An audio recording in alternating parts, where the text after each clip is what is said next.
Irmãos, está aqui o folder. Os irmãos perceberam aí, receberam no grupo, o Espírito clama, Abba, Pai. Inclusive tem não sei se os irmãos mais diligentes perceberam que tem um B a mais aí, né? Não foi, acho que não foi um erro do editor, foi proposital, na verdade, né? Tá aí um B a mais, porque é a expressão aramaica, né?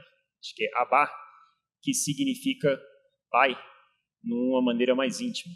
Então, e ali está pai em grego, que o termo que o Josué no início aqui falou, papai, né? Paizinho, né? Ele usou essa expressão. Irmãos, esse texto, essa passagem mexeu muito comigo esses dias, e uma das razões que fizeram, o Espírito me levou a pensar e refletir sobre esse texto foi nas conversas que rolaram no grupo e a música que o irmão Rodolfo estava cantando um dia desse. Eu até conversei com ele, que, se eu não me engano, o nome da música chama-se Eu Sou Teu Pai. E aí, aquilo não saiu do meu coração e, de modo, eu tive que debruçar para refletir sobre isso. E os irmãos podem acompanhar comigo em Gálatas, capítulo 4. Vamos ler aqui do verso 1 até o verso 7, que é onde a gente vai partir a nossa reflexão nessa manhã. Os irmãos podem acompanhar no telão, Gálatas, capítulo 4. Diz assim o apóstolo Paulo: Digo, pois, que durante o tempo em que o herdeiro é menor, nada difere de escravo, posto que ele é senhor de tudo, mas está sob tutores e curadores até o tempo pré-determinado pelo Pai. Assim, também nós, quando éramos menores, estávamos servilmente sujeitos aos rudimentos do mundo. Vindo, porém, à plenitude do tempo, Deus enviou o seu Filho, nascido de mulher, nascido sobre a lei, para resgatar os que estavam sobre a lei, a fim de que recebêssemos a adoção de filhos. E, porque sois filhos, Deus enviou ao nosso coração o Espírito de seu Filho, que clama, Abba, Pai. De sorte que já não és escravo, porém filho, e, sendo filho, também herdeiro por Deus. Graças a Deus. Que maravilhoso o discurso de Paulo aqui, falando aos irmãos, aos Gálatas, e falando conosco também. Irmãos, esse texto tem o versículo que foi colocado como extraiu que o tema da mensagem, o verso 6, é nesse ponto que eu quero concentrar aqui a ministração, falar um pouco de proximidade, intimidade. Se você perceber, o apóstolo Paulo, ele usa essa expressão que para o pessoal do seu tempo era como que Abba era uma expressão dizendo de uma criança que de algum modo ele balbuciava para o seu pai, os seus pais, uma relação de muita intimidade. E se você perceber, ali diz que o Espírito clama. É uma expressão muito forte que Paulo usou. E alguém poderia perguntar, mas o texto diz, se você olhar aí, desde o início, ele já fala que o herdeiro é menor. Se é um herdeiro, é um filho. E depois ele diz, por que sois filhos? Ele está dizendo que nós somos filhos. Agora, por que o Espírito clama? E o Espírito do seu Filho foi enviado e clama, Abba, Pai. Se você é filho, alguém poderia perguntar, mas eu sou filho, por que esse clamor que nós tenhamos Pai, que nós possamos falar papai, como o Josué falou, paizinho? O que isso tem de clamor? Por que esse clamor? Por que o Espírito está dizendo isso? Irmãos, e aqui eu vou colocar mais adiante um ponto, a crise dos relacionamentos entre os filhos e o Pai Celestial. Há um problema aqui, o apóstolo está colocando que há um problema. Não é uma questão apenas de ser gerado por Deus, de Deus ser o Filho de Deus. A questão é de que precisa desenvolver uma intimidade, um relacionamento com Deus. Você precisa conhecer o seu Pai. Ninguém pode amar aquele que não conhece. é uma limitação humana. Você não consegue desenvolver algo com aquele pelo qual você não tem proximidade.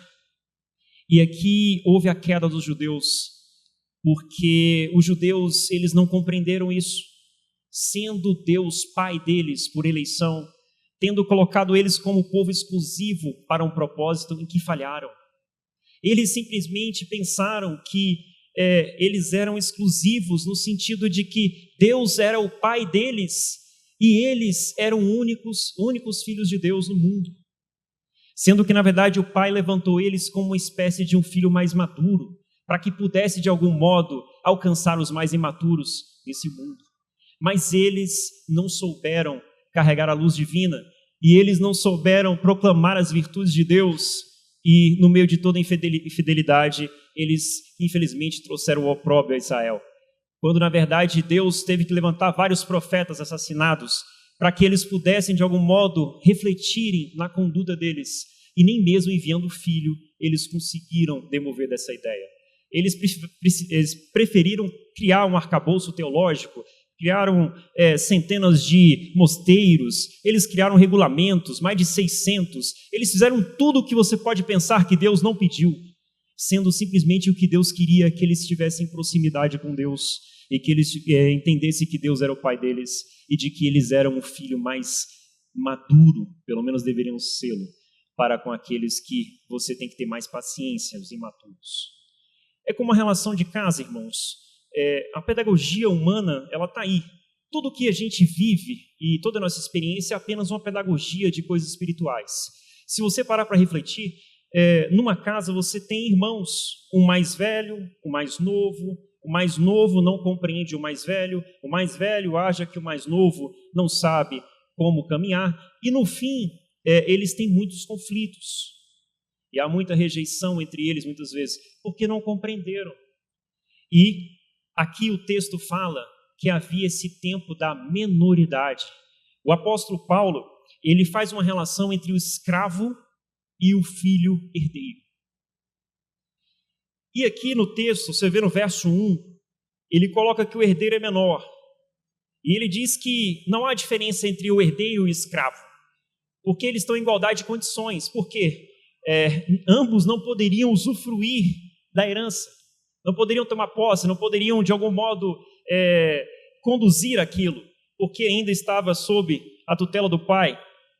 E aí, ele diz o seguinte, que o filho sendo menor, ele não tem a capacidade, a maturidade para, de algum modo, poder exercer a liderança, a condução daquilo que era tão importante, a riqueza do pai. Aqui está falando de coisas materiais, irmãos, mas Paulo, no verso 3, vai ver que ele vai fazer um comparativo espiritual com isso aqui, uma relação. E qual é a riqueza do pai que nós temos por herança? Os irmãos sabem quais são as riquezas de Deus para os filhos? Você já parou a pensar nessa riqueza do pai? Porque os homens pensam muito em riquezas no aspecto terreno, né? Eles olham, nossa, aquela herança que vou receber, eles brigam, se matam, eles se separam, famílias se dividem por uma riqueza material. E tem um autor de um livro de Miseráveis que ele fala uma frase fantástica. Ele diz assim que há pessoas no mundo que são tão miseráveis, mas são tão miseráveis que apenas o que eles têm é dinheiro. E isso, mas como assim? Porque você está lutando por mesquinharias, coisas que estão dividindo as pessoas, quando na verdade essas coisas, elas deveriam ser uma grande graça para abençoar os outros. A grande luta e perseguição que as pessoas tinham que ter era para, obtendo posse dessas coisas, poder abençoar o próximo. Essa deveria ser a visão, como um mordomo. Então, se nós estamos falando das coisas materiais e as espirituais, que Deus lhe deu uma grande riqueza, essa riqueza é somente para você? Porque aqui se matam pela riqueza material, porque é meu. Olha a expressão, é meu. Quando, na verdade, a preocupação com o próximo, ela passa de largo. E aí a questão é o seguinte, toda riqueza que você é herdeiro, é somente para você?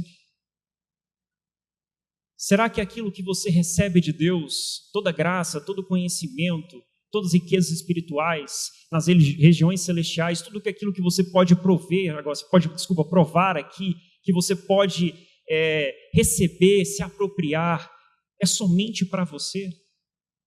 Os irmãos Gálatas aqui, eles tinham um problema. O problema de Corinto era um problema que eles pegavam, por exemplo, os dons do Espírito que eles receberam, um dom do Espírito. Paulo teve que escrever a carta e no capítulo 13, ali no capítulo 12 para o 13, por exemplo, ele falou assim, olha, eu tenho que apresentar para vocês uma coisa que vocês se esqueceram, que desde que eu prego para vocês, eu venho falando deste, que é o amor, que João tanto fala, o apóstolo do amor. Ele fala assim, olha, há um caminho sobreexcelente. Há um caminho mais excelente, um caminho muito maior que vocês devem enxergar. E vocês, por causa do egoísmo de vocês, por causa dessa visão turva de vocês, vocês estão, por exemplo, pegando os dons que o Espírito deu graciosamente para o coletivo, para servir o coletivo, e vocês estão achando que esses dons são para vocês, para orgulho, para exibicionismo, para isto, para aquilo, e há muita confusão entre vocês, há muita contenda, porque vocês se esqueceram que todo dom, tudo que você recebe, aí tem a sua família, tem tudo, o seu trabalho, tudo isso, irmão, na verdade, ele está subordinado, ele está debaixo desse caminho sobressalente que é o amor. Sem o amor, queridos, tudo que você fizer não tem valor algum. Pode ter aplauso dos homens, pode ter consideração, pode ter placa, prêmio Nobel, tudo isso, sem amor nada disso resolve nada. No mundo espiritual, o amor é o fundamento principal, não existe nada. E a pergunta é, neste mundo você consegue várias coisas sem o amor. O aplauso, tudo que você quiser, pode ser, conseguir tudo. Fala assim, esse homem tem tudo, eu diria, ele não tem nada. Nada ele tem.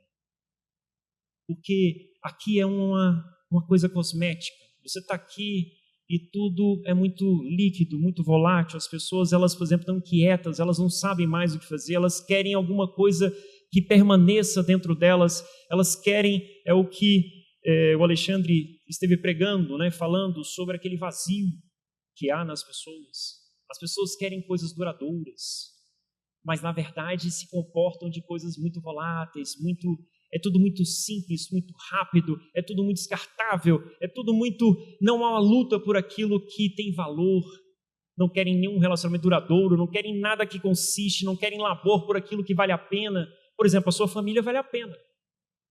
Todo labor que você tem pela sua família vale a pena, se é feito com um coração em amor. No reino de Deus, queridos, é uma máxima. O amor, ele sempre vai te levar a considerar o outro em serviço. E tanto é que o ego humano, ele construiu uma visão equivocada de que quando no jardim do Éden o homem entendeu que ele seria um Deus, porque na concepção dos homens um Deus deve ser, o que Deus deve ser? Servido? Ou servir? O que você acha? Na nossa concepção humana, Deus deve ser servido ou deve servir? Hã? O que diria se a gente fizesse uma enquete assim? Vamos abrir uma enquete aqui, gospel. É o seguinte, Deus, ele deve ser servido ou deve servir? Servido? E se você falar que o nosso Deus deve ser servido e ele serve? Porque o Deus pagão, o Deus grego, ele é servido apenas. E geralmente por concepções egoísticas, porque esse Deus grego, por exemplo, você pode fazer alguma alteração no caráter dele, de repente, né? Você consegue ainda, porque ele é um Deus que você que concebeu, né? Então você pode fazer uma pequena alteração ali e tal, para ajeitar os tempos, né? Era assim, agora não é mais assim. É como os costumes, não é assim? Os costumes, né? Por exemplo, muito tempo atrás, anos 70, por exemplo, alguns pastores falavam, por exemplo, que a pessoa assistir televisão era um pecado. Eles diziam. Mas esses mesmos, por exemplo, hoje assistem, né? não é? Então houve uma pequena alteração ali, né? Vão alterando com o tempo e tudo mais. Por quê? Porque isso não é verdadeiro, né? Não é algo real, né? Deus não pode ser modificado. Deus é um ser imutável. Mas se Deus, os deuses alá gregos, os deuses pagãos, eles são servidos para algum interesse egoístico, geralmente para aplacar alguma coisa, para nos dar alguma coisa, para nos tirar alguma coisa, você faz essa barganha com ele. Mas com relação ao divino, ele é o maior exemplo de doação. Ele se deu, ele criou, ele é imanente, ele está em tudo, ele age por meio de todos. Até daquele que você fala, por exemplo, que é um ateu, ele está agindo. O cara não sabe, por exemplo, ele fala impropérios, às vezes em nomes, coisas que eles falam do que não entende. Jesus, por exemplo, ele disse na cruz, para aquele pessoal que estava ali crucificando, todo mundo sabe que aquilo era uma injustiça, uma crucificação. Eu digo, quando falo sabe, no sentido nós aqui que temos escrituras, temos o conhecimento, sabe que aquilo foi um julgamento injusto. O justo juiz sendo julgado pelos injustos, crucificado. Isso não tem menor cabimento. Até no âmbito jurídico, nas escolas de faculdade de teologia, tinha um professor de direito, tinha um professor que ele tinha uma aula só para dizer as ilegalidades do julgamento de Jesus, só para você ter noção. Até no campo jurídico, eles percebiam que tinham muitas ilegalidades. Mas que novidade é essa? Só que os homens maus que assim fizeram com Jesus, eles entendiam, nós estamos tirando daqui um problema para nós. Mas quando você lê os textos, Jesus falando assim, olha, não rapaz, eu dou minha vida, eu que dou, ninguém tira, eu estou dando a minha vida pelos meus amigos, por mim, por você, cada um que está acompanhando, eu vim dar a minha vida, eu vim dar aquele exemplo de doação, eu vim dar o exemplo maior que vocês humanos podem perceber, que é o quê? É dar a vida por alguém. Não tem nada maior do que isso para os humanos. Mas, nessa vida terrena aqui, mas a doação dele vem desde que quando ele se encarna ao mundo, desde quando ele decide vir, ali é o seu morrer, morre para que possa nascer, é a morte que gera vida, é a doação que multiplica e que cria e que preenche, que faz tudo. Ele é o maior exemplo de servir e ele é o Deus maior. Tanto é que no capítulo 13 de João, ele simplesmente pegou lá aquela toalha, se cingindo ali naquela toalha, como se dissesse, olha, a verdade é isso que ela te faz ela te prende, ela vai te constranger, ela vai te trazer algo ali, um aperto. É como se você, a verdade ela é algo, lá diz, se não me engano, no Antigo Testamento, falando que é como se fosse mel à boca, né? Diz uma expressão assim, mas ela é amarga ao você ingerir, que a verdade ela vai te esvaziando, ela vai te apertando a ponto de que é algo bom. Com a boca as pessoas dizem, é bom, isso é a verdade. Mas elas precisam se cingir daquela toalha que fazem com que você se aperte, porque o caminho é estreito, você precisa se esvaziar para caminhar nele. Então, esse ponto, o mestre, ele falou, olha, eu sou o maior. Por ser o maior, eu estou servindo os menores, mas os menores devem servir uns aos outros. E aí, nesse reino de Deus, o que é menor, ele acaba servindo o maior. Mas por quê? Porque o maior deve ser servido, essa é a percepção. Só que ninguém é maior do que aquele que é o maior de todos. E se o maior de todos é sempre serviço e doação, como aqueles que estão abaixo dele não podem servir. É isso que ele estava dizendo. Então, se você se faz maior e serve, aquele outro que é servido se tornou maior. Mas no final das contas, como ninguém é maior, todos servem a todos. Porque esse é o reino de Deus. E quem não quer servir no reino de Deus não compreendeu a mensagem do Evangelho de Jesus. Não compreendeu nada. Assim como quem não quer perdoar não compreendeu nada no ministério de Jesus. É o ministério da reconciliação. E o Evangelho, ele é maravilhoso, queridos. Quando você olha aqui no texto, no verso 2, ele fala que As pessoas que viviam no tempo da lei, na minoridade, eles estavam debaixo de tutores e curadores. Pessoas que ali guardavam a criança, outros ali administravam suas heranças, os posses, e eles estavam debaixo disso. Mas diz o texto, assim, olha a comparação de Paulo, assim como acontece no tempo dos romanos, em que, por exemplo, diferente das culturas gregas e judaicas, a criança no tempo romano, ele só adquiria a maioridade por uma determinação do pai, quando o pai entendesse que ele era um filho maduro. Parece um pouco o que Paulo está querendo dizer aqui, porque ele fala que havia um tempo aonde o filho, olha o verso 4, vindo, porém, a plenitude do tempo. Olha, um tempo de plenitude. Que tempo é esse? O tempo em que Deus enviou seu filho. Um tempo pré-determinado por Deus. O pai falou, não, agora é o tempo de enviar o filho. O tempo da maturidade chegou. Os meus filhos precisam receber o espírito do filho, no sentido de que eles precisam, de algum modo, compreenderem que eles são também filhos. Eles precisam de um espírito que clame por mim. Por quê? Porque quando você lê o Antigo Testamento, amados, você percebe que Deus tem ali cerca de, não chega nem a ser 20 versículos, por exemplo, que Deus é chamado de Pai. Você tem um problema. O que percebe que para os judeus, isso era uma questão do nome de Deus, aquela coisa toda, eles tinham uma religiosidade muito grande, a ponto de que tudo isso que eles tinham não faziam com que eles se aproximassem de Deus, entende? Toda religiosidade, ela causa um problema, porque você acaba não tendo uma intimidade com Deus. É aquela visão do filho pródigo. Os irmãos conhecem bem a história. Você lembra que tinham dois irmãos lá na história, o mais velho e o mais novo. O mais velho ali, Jesus contando a parábola, ele coloca o quê? Ele coloca aquela parábola nasceu porque, ao estar comendo com pecadores, na visão dos judeus, escribas, eles ficavam murmurando, Jesus está comendo com os pecadores. Aí Jesus falou assim, opa, peraí, deixa eu ensinar aqui. Aí ele vai contar a parábola. E na parábola, para os ouvintes imediatos, aquele irmão mais velho eram os escribas e fariseus. Na verdade, era a figura, se você pegar lato sensu, não é uma extrapolação, mas ele seria um religioso. A figura do mais velho é a figura de um religioso. A figura imediata é os escribas e fariseus que estavam murmurando para Jesus. Jesus está contando a parábola. E aí, aquele mais moço, ou seja, que tem uma relação ali aparentemente mais imaturo, que a relação ali, aquele mais moço seria um filho mais imaturo, ainda por ser jovem, teoricamente seria a ideia de Jesus.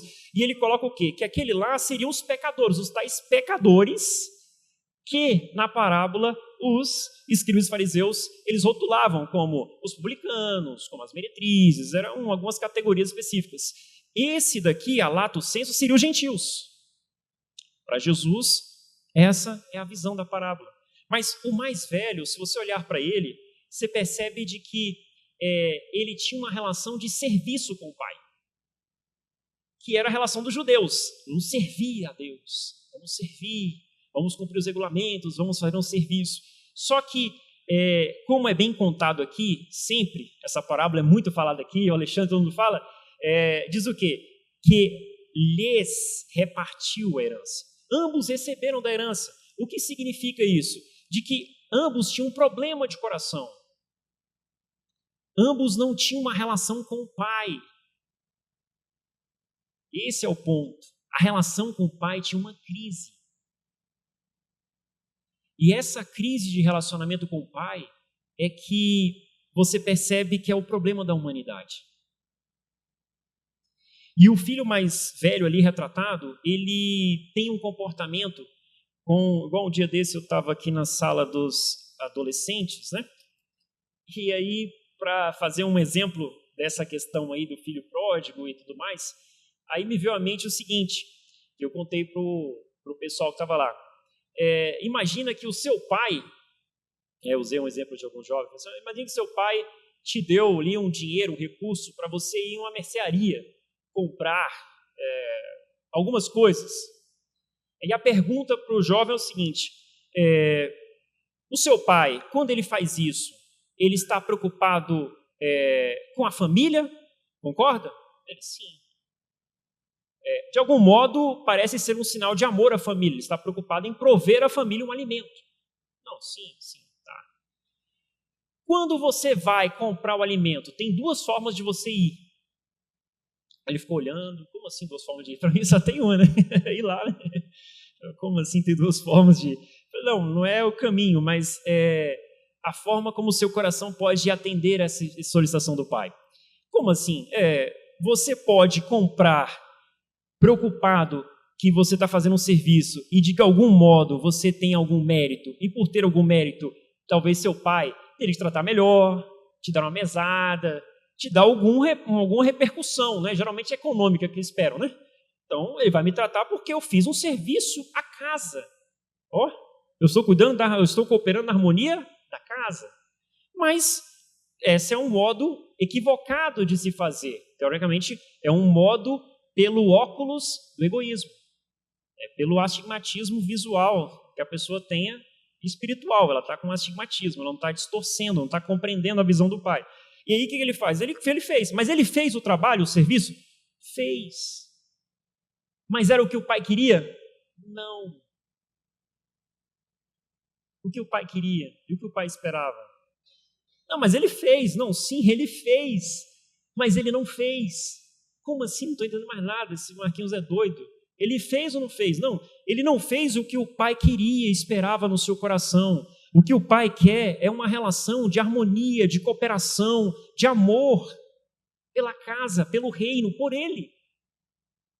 E aí a criança poderia, o jovem poderia ir e falar assim, não, eu vou atender meu pai. Por quê? Porque isso é bom para a casa.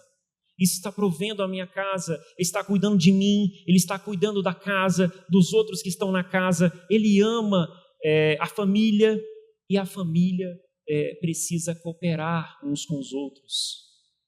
O irmão mais velho da parábola, ele tinha que, de algum modo, ter uma relação com o pai, porque sem a relação com o pai, se você não tem essa visão do pai, você não pode ver o seu irmão como irmão. Esse era o problema espiritual do filho mais velho. Ele simplesmente não aceitava o fato de que aquele irmão pudesse ser o seu irmão, ainda que imaturo. Está vendo o problema que eu falei do início dos relacionamentos na casa? É a mesma reprodução, só que é uma reprodução humana das relações. Mas por que na sua casa você tem paciência com seu filho? Já parou para pensar isso? Estou falando a grosso modo, tá? Nem todos os pais estão mais paciência, né? Tem uns 90%, tem uns 10% ali, é igual na ergonomia, tem sempre uma variação, 10% que não pega todo mundo, né? Mas tem uns 10% que chuta o balde, que não sei o quê. Mas, via de regra, não tem uma certa compreensão, uma complacência, um amor, uma paciência, porque é o quê? É o seu filho. Você enxerga ele como? Isso muda tudo, queridos. O olhar, ele muda quando o coração muda. Quando você se aproxima do Pai, quando você se relaciona com o Pai, vai mudando o seu olhar. É por isso que o Espírito está clamando. Lá, Gálatas, Paulo escreveu. Por que ele clama? Porque um clamor, queridos, o que é um clamor? Você já viu alguém quando está em uma grande dificuldade? Você acha que ele fala o quê? Eu falo, Líbia! Você fala assim, Líbia, por favor, vem cá. É assim que fala quando está com clamor? Quando está com clamor, como é que é? Líbia, por favor, Líbia. Há um senso de quê? De urgência, de necessidade. Um senso de quê? De dependência. Que quem clama é só quem está aflito e quem sabe que o outro que é clamado pode ajudar. Você não clama para quem não pode te ajudar, querido. Se você está aflito aqui no desespero, você vai clamar para uma criança de 5 anos te ajudar? De tirar daqui e fazer alguma coisa, uma criança de 5 anos? Você não vai. Mas se você não clama ao Pai, é porque você ainda não tem uma confiança grande no seu Pai. Alguns, por exemplo, pensam que são órfãos, mas eles têm um Pai, o Espírito está dizendo, Abba, Pai. Há um Pai. Você não está sozinho, querido. É importante a gente entender isto. E seguindo, amados, esse clamor que há do Espírito dentro de nós ecoando, é um clamor que ele vai se seguindo ao longo do tempo. Estava na boca dos profetas, estava nos pais da igreja. Todos eles, de algum modo, estavam transmitindo esse clamor, essa necessidade de se aproximar de Deus e enxergá-lo como Pai. Muito mais que se aproximar de Deus, é enxergá-lo como um Pai. E esse ponto é fundamental aqui do que eu estou dizendo. Tanto é verdade que pedi para os irmãos colocarem um texto aqui, ó como os judeus poucas vezes tinha um texto da Bíblia hebraica sobre o Pai, Deuteronômio 32, 6. Olha o que diz aí. É assim que recompensas ao Senhor, povo louco e ignorante. O negócio estava tenso aí, né? O negócio estava bem direto, né? Povo louco e ignorante, hein? Não é ele teu pai, que te adquiriu, te fez, te estabeleceu, falando para Israel. Mas você percebe que ele está falando de pai, mas em seguida ele está falando de quê? Te adquiriu, te fez, te comprou. Ele está falando um pouco do âmbito da eleição. Você foi um povo que eu levantei, mas você se tornou um povo louco.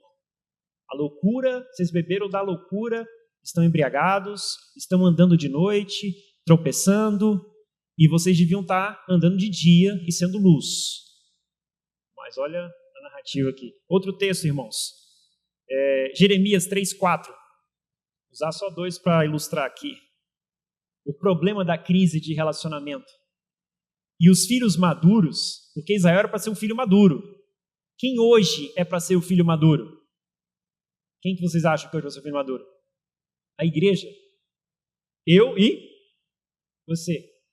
Então, esse exemplo é para a gente dizer, quem está de pé, cuide-se para que não caia, diz o apóstolo Paulo, né? Está aqui, Não é fato que agora mesmo tu me invocas, dizendo, Pai meu, tu és um amigo da minha mocidade. Vocês percebem, irmãos, que ele está falando Pai meu. O profeta está dizendo, vocês dizem Pai meu. Os irmãos, os israelitas, vocês dizem Pai meu, tu és um amigo da minha mocidade. Falando de amizade ali, de companheirismo. Mas, ainda assim, o povo tinha um grande problema. Porque aqui, onde está sendo dito isso, querido, é um contexto onde o profeta está descendo a lenha sobre a infidelidade de Israel.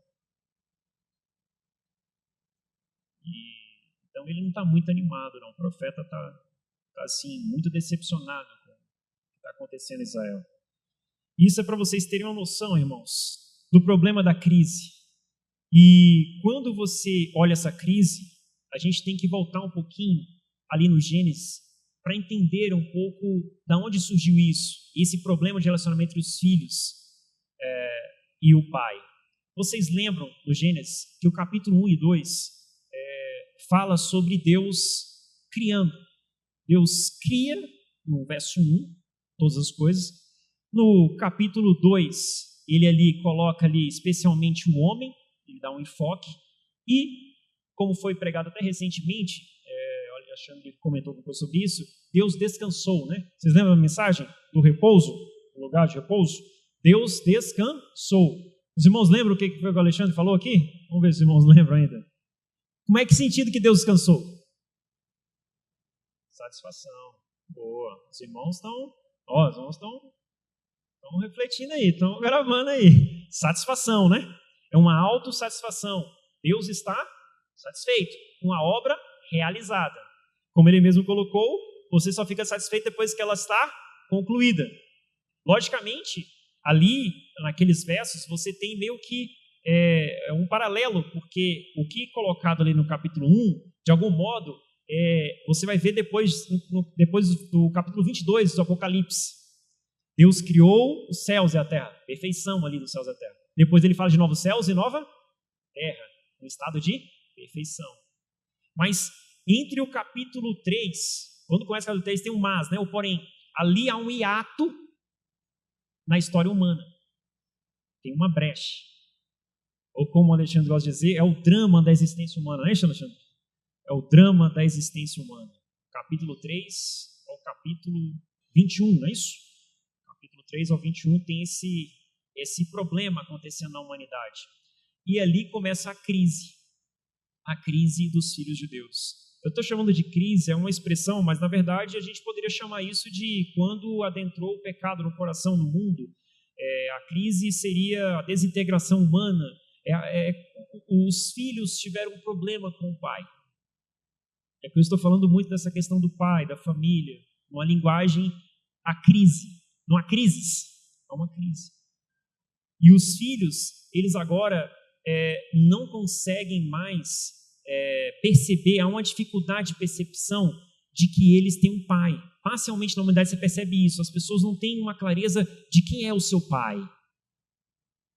Por quê? Porque no capítulo 3, você tem ali o quê? Você tem a história de duas árvores, é uma ilustração meio pedagógica, né? Uma coisa assim meio de criança, praticamente ali. Você tem duas árvores, tem duas vozes, você tem uma serpente e você tem Deus falando. Uma serpente que fala, Deus falando, duas árvores, duas vozes. E aí quando você olha para aquilo, você começa a pensar, mas essas duas árvores, você tem a árvore da vida enquanto um símbolo de Cristo. A vida eterna ali é um símbolo. E aí você tem a árvore do conhecimento do bem e do mal, que de algum modo está simbolizando o ego, o nascimento do ego, o surgimento do ego, que consome toda a humanidade. O que é nominado nas escrituras como pecado, hamartia. Ali a humanidade começa a errar o alvo, ela começa agora a não depender mais de Deus.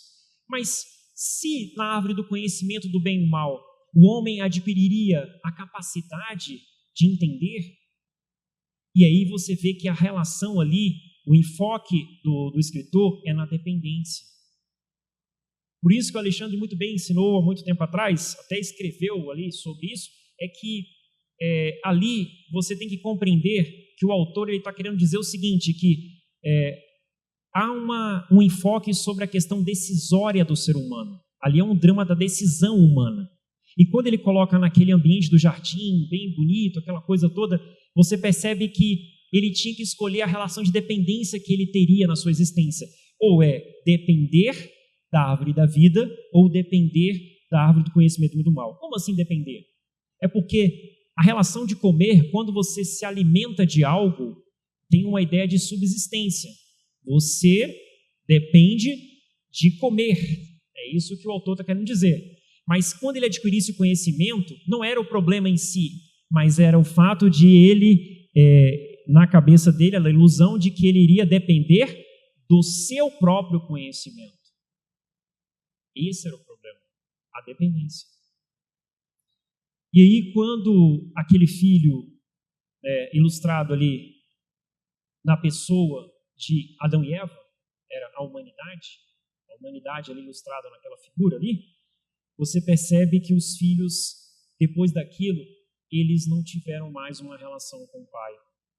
Aquele que deveria ser alguém que obteria o conhecimento para se relacionar com o pai, para ter mais profundidade no relacionamento com o pai, esse agora se distancia do pai.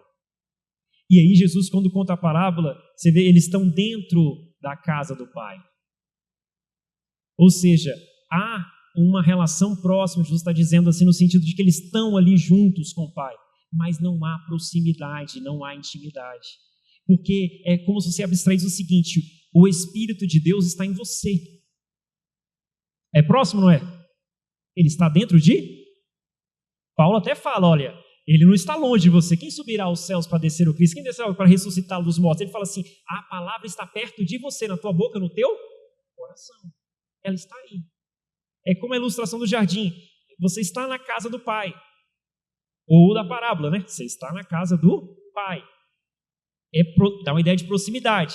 Mas os filhos tinham uma intimidade com o pai, relacionamento? Você percebe que o relacionamento dos filhos na parábola não era a ponto de você querer a herança do pai. Querer a herança do pai era um insulto. É como se ele tivesse assim, para mim é tão indiferente esse pai, que para mim se ele tivesse morto, tanto faz. Em outras palavras, é isso que o texto está dizendo, né? Para mim, se o pai estiver morto ou não, eu não tenho pai, entende? É como se dissesse, eu não tenho pai, eu sou Deus. É o que o jardim diz. Você será como Deus. Eu sou Deus de mim mesmo. Sirvam a mim, eu quero ser servido e eu sou Deus. E quando não me serve, eu me aborreço. Quando me conflita comigo, eu fico aborrecido e quero te perseguir, porque eu sou um Deus. Se fosse só um, seria um problema gigantesco, né? Mas são vários deuses, né? Como é que resolve isso, Alexandre? São vários deuses. Se fosse um, mas são vários, e agora todo mundo quer ser servido. Como é que vai resolver isso? É na violência? Não é assim que consegue os conflitos? Então eu preciso me separar de você. Eu preciso que você esteja longe de mim. Que aí eu não preciso conviver com você, já que eu sou um Deus e você não quer submeter as minhas exigências, vontades. Esse é o problema. O drama está aí. E aí esses filhos assim, eu não tenho pai, eu sou órfão. Aí vem essa teoria, aí o pessoal está na Terra, aí está na existência aqui, está na Terra, e eu sim, quem é o seu pai? Aí fica discussões filosóficas. De onde você veio? Qual a sua origem? Para onde você vai? Não é assim? E aí? E o que isso está resultando? Estão tentando. Tá, mas... E aí, Deus, sabendo disso, o que ele faz? Não, ele é um pai amoroso. O seu silêncio da sua graça é uma graça silenciosa, uma graça que não reivindicou nada, ele não jogou nada na cara do filho. A parábola você percebe que ele abraçou o filho, você percebe que ele não imputa nada aos homens, ele fica num silêncio profundo, e muitos disse-me disse acerca de Deus, muito se falou ao longo da história de Deus. Você já viu Deus se defendendo? Em algum lugar? Tem uns 2 ou 3 que defenderam Deus, 10, uns 15 na história, eles foram defender Deus. Deus pediu, mas sentindo a obrigação de defender Deus. Agora, Deus precisa de defesa? Vocês acham que Deus precisa de uma defesa? Bom advogado, assim, um cara tipo a Líbia, assim, um bom advogado, né, Líbia? Né? Precisa, assim, para defender? Fala assim, vamos no tribunal defender Deus. Jó falou assim, vou fazer um tribunal com você. Eu vou fazer um tribunal, coloca você no tribunal. Jó falou, tentou, foi? Vamos ter um tribunal. E aí? Mas qual é o sentido que Deus está precisando se defender? Os apologetas de Deus, cadê vocês? Deus está precisando se defender. Não, Deus não está precisando se defender, querido. O silêncio de Deus é um silêncio proposital. No silêncio te dá uma oportunidade, é um silêncio longânimo, te dá uma oportunidade de você refletir, de demover-se da sua própria loucura. O sábio, ele não responde o tolo. Porque tem hora que você responder o tolo, isso não vai trazer nenhum proveito algum para o próprio tolo. Quando, na verdade, o sábio, ele quer o bem do tolo, e o tolo não sabe disso. Então, o silêncio, muitas vezes, é o melhor que você faz. O silêncio da graça. Deus não disse nada, ele só falou, ele fez uma promessa, ó, o meu filho virá aí. O meu filho vai se tornar homem, e vocês vão ver o que é quem eu sou. Ele será o Salvador. Ele vai libertar vocês dos pecados, meus filhos. Mas, enquanto isso, esperem na promessa. Vão mandar vários profetas, patriarcas. Eles, de algum modo, ainda com a imaturidade da compreensão deles, nas sombras e figuras, vão dizer alguma coisa acerca disso. Mas procurem entender, procurem confiar, esperem. E aí, quando vem o filho, queridos, e aqui eu estou caminhando para parte final. Quando vem o filho começa dizendo, os irmãos lembram o que ele fala? Ele falou, o reino de Deus é chegado. Como assim é chegado? Ele está em vós e eu sou o reino de Deus. Eu estou aqui e ele está em você. E como é isto? É isso. Eu vim comunicar, da parte de Deus, esse reino que está em você, para que você conheça esse reino. Para que você perceba, porque ele está escondido como uma pérola, que você não tem dado valor. A vida que vocês tanto cantam, seus poetas, seus profetas cantam, falam, essa vida é a vida eterna, é o meu Pai. Vocês cantam sem saber quem Ele é. Vocês fazem estátuas ao Deus do desconhecido, não sabem quem são. Mas Ele é o meu Pai. Mas Ele não é somente o meu Pai. Não é como os judeus compreenderam, ele é o meu pai, porque os judeus entenderam o seguinte, ele é o meu pai exclusivo, os outros não são filhos, eles simplesmente vão, não sei para onde, eles são sem Deus.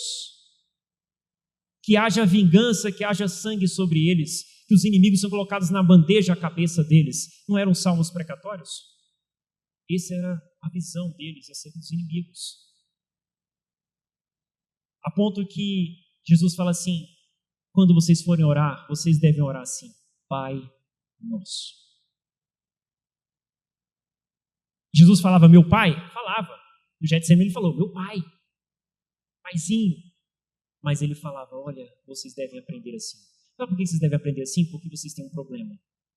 Vocês não conseguem enxergar o pai como pai e o irmão como irmão. Isso é tão verdade, queridos, que tem um texto, o irmão pode colocar na tela aí, que vai falar sobre isso, do amor incondicional. Mateus 5, 43 ao 48. Os irmãos acompanharem. Olha o problema que tinha de compreensão, de coração. E aqui eu entro para a necessidade que nós temos, a identificação do filho com o pai. A gente precisa se identificar com o nosso pai, queridos. Olha Jesus no Sermão do Monte, ele está falando sobre as características do reino de Deus. Você é um cristão e você precisa atentar a isso. Essas são as características de um cristão.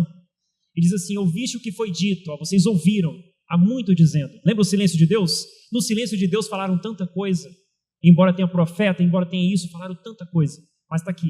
Eu sou o próprio Deus e vim falar para vocês. Amarás o teu próximo. Está na vossa lei. Ele dizia na vossa lei, mas na verdade está na nossa lei. Mas ele diz na vossa lei. Ele falava assim porque era para dizer assim, olha, vocês fizeram uma interpretação particular de vocês aí, mas tem a lei que foi dada. Mas ali, amarás o teu próximo e odiarás o teu inimigo. Sabe como o judeu entendia isso?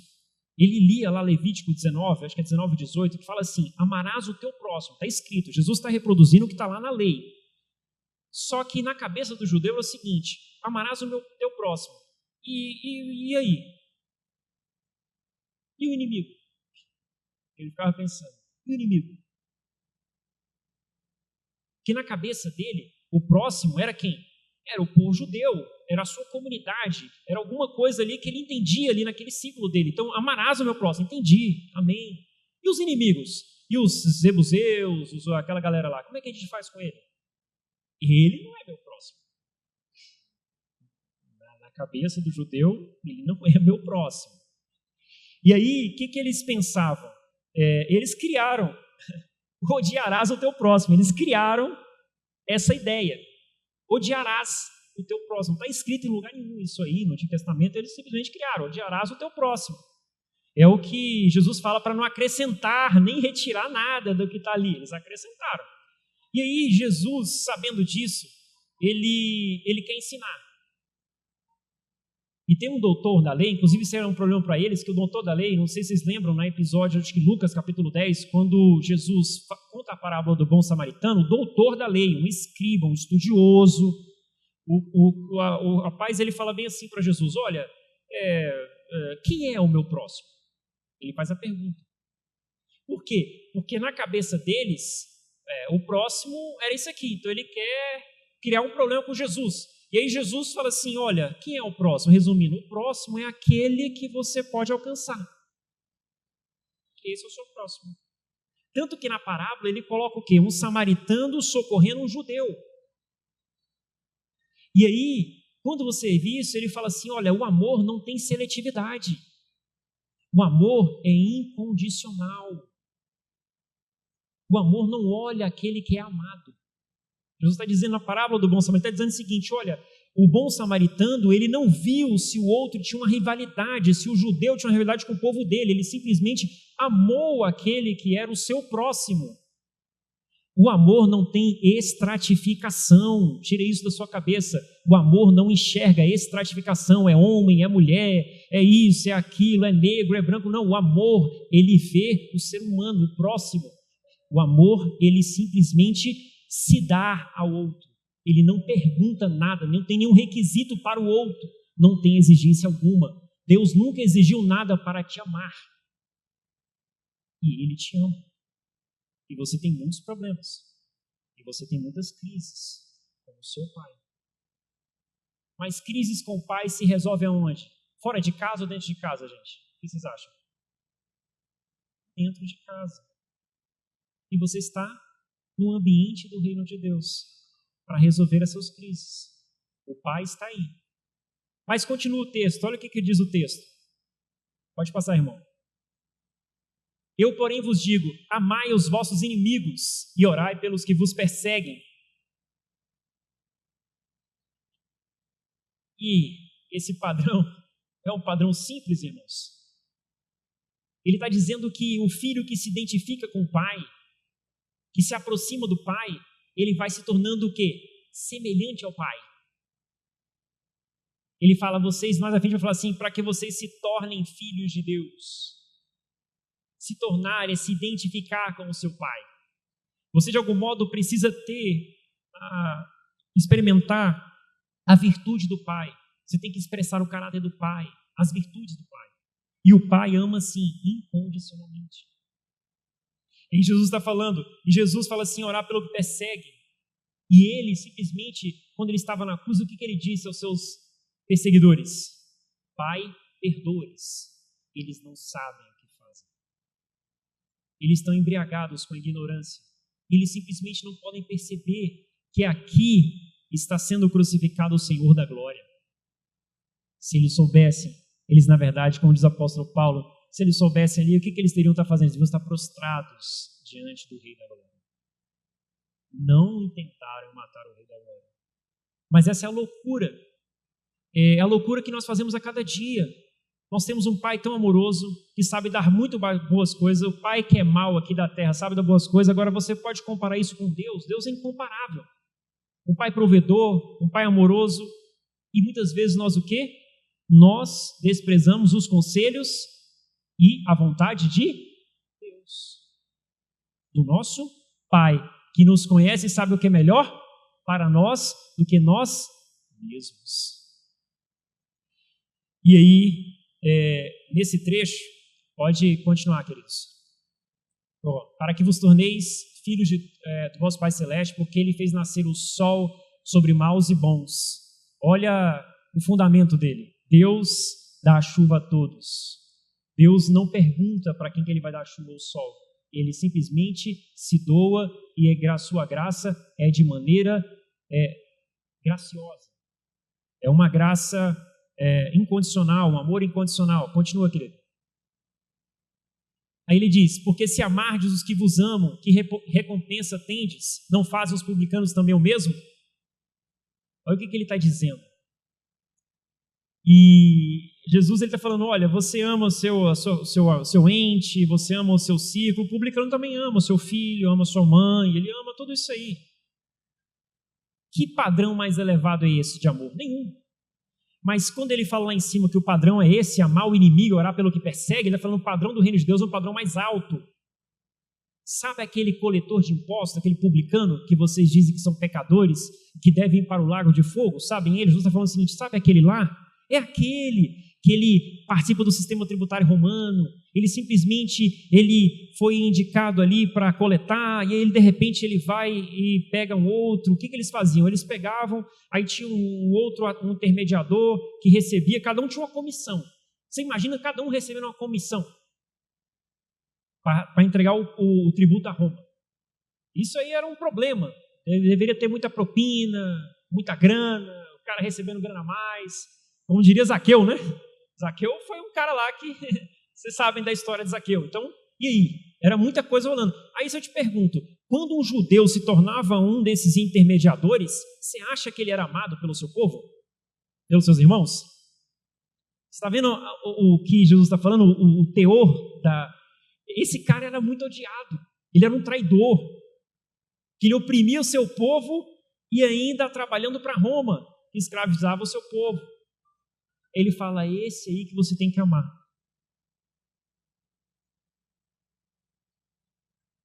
Imagina ele falando isso. Tem que amar esse aí? o que me persegue, o que cobra imposto injusto, que ganha, para ele ganhar um pouco a mais, ele pega um intermediador que cobra um pouco a mais, esse eu tenho que amar. Jesus, não me parece uma coisa razoável isso. Não estou entendendo isso. Tenho que amar esse homem. Não só amar, você tem que orar por ele também. Não é só assim, se ele estiver aqui, você fazer um mal contra ele. Não. Se ele tiver fome, você tem que dar de comer para ele. Nossa, mas é isso mesmo, Jesus? Mas não faz sentido. Aí Jesus está dizendo o seguinte, olha, não faz sentido, querido, você dizer isso, que é o seguinte, Deus, Ele está dando chuva e sol para todo mundo. Ele está abençoando todo mundo. O Pai Celestial, Ele abençoa todos, inclusive você. Então, todo mundo é abençoado pelo Pai. Não faz sentido o Pai continuar dando chuva e sol para nós. É isso que não faz sentido. É isso que você deve refletir. Por que Ele dá chuva e sol para nós? É isso que você tinha que pensar. Mas se Ele dá, você reclama que recebe o sol e a chuva? Você já viu alguém reclamando? Por que faz sentido para você receber sol e chuva? É porque você acha que você é bom demais. E que Deus não é tão bom. Há uma inversão. Aquele que se dá a todos, que abençoa a todos, que não exige nada de todos, que não escraviza a todos, que não extorque a todos, tudo isso é feito em nome de Deus. Tudo que eu estou falando você pega e pode ir ao contrário. Percebeu? A religião faz tudo isso em nome de Deus. O Deus que faz tudo isso, queridos, Ele deveria ser o mais amado de tudo que você pode pensar ou não. Mas se Ele não é amado, queridos, é porque tem um problema aqui. A visão acerca de Deus está deturpada. E a visão de si mesmo também. Aí os homens que são maus, eles se enxergam bons e colocam Deus como mal. Aí fazem imagem de Deus mal. Quando, na verdade, o que Deus quer é santificar o seu nome. E a primeira coisa que Ele começa para dizer isso, Jesus, quando Ele fala assim, olha, primeiro vocês têm que tirar esse problema de não proximidade, vocês têm que se aproximar. Primeiro, você tem que entender que Ele é o vosso Pai. Ele é o nosso Pai. Se vocês não compreenderem isso, queridos, nenhum relacionamento fará sentido. Nada poderá acontecer.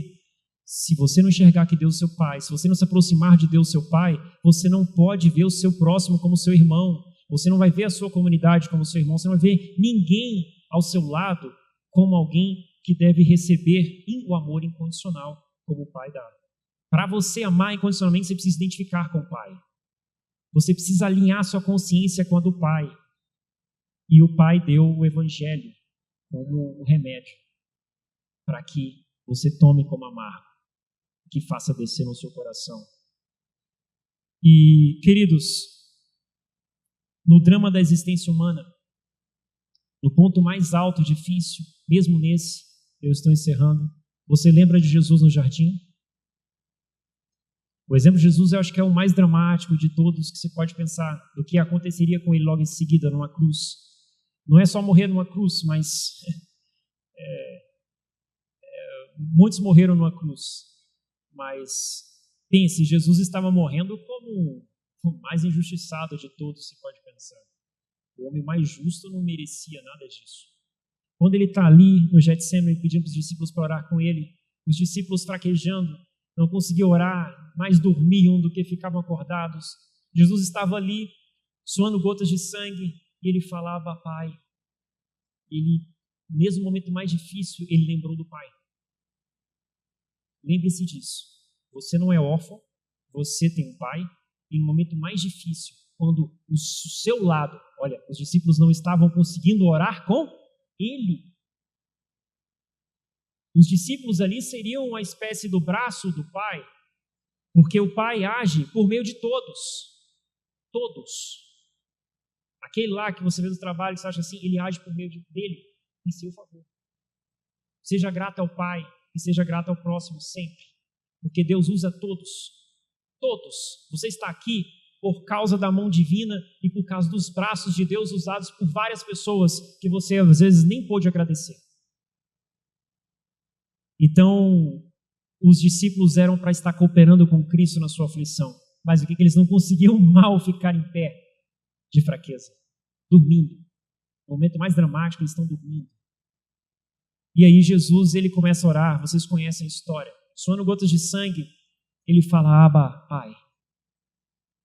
3 vezes ele repete, se for possível passar esse cálice de mim, você passa, mas contudo seja feita a sua vontade. E nesse drama, ele lembrando que tem um pai, no momento mais feliz, ele dava graça ao pai. Quando ele estava comendo, quando os anjos vieram alimentar, quando ele estava na roda com os amigos, quando ele estava lá na mesa dos publicanos, quando ele estava com os discípulos, no momento compartilhando o evangelho feliz, ele estava falando o quê? Graças te dou, ó Pai. Ele sempre levava do Pai. E no momento dramático, ele se lembrou do Pai. Então, nunca se esqueça do Pai. Ainda que aqueles que deveriam dar o braço fraquejarem na caminhada, lembre-se do Pai. Fale com o Pai. E, como diz Jesus, fecha a porta do seu quarto. Ou melhor, no íntimo do seu coração, no privativo ali, você fale com Deus. Porque você tem que lançar suas ansiedades, lançar as suas petições diante de Deus, mas não somente isso, a alma precisa falar, a alma precisa socializar, ela precisa verbalizar. E você, falando com Deus, alivia a sua alma. Deus, ele não tem nenhuma palavra inaudita para ele não precisa que você fale alguma coisa que ele não saiba, não é isso. A oração não é necessidade de Deus, é sua. Você precisa aliviar a sua alma com Deus, que vem em secreto. E a recompensa será, sabe o quê? Ele mesmo se dando a você. E sendo como paz, como alívio, como bálsamo, como amor, como graça. Amém? Que Deus nos abençoe em Cristo Jesus, que Ele seja louvado.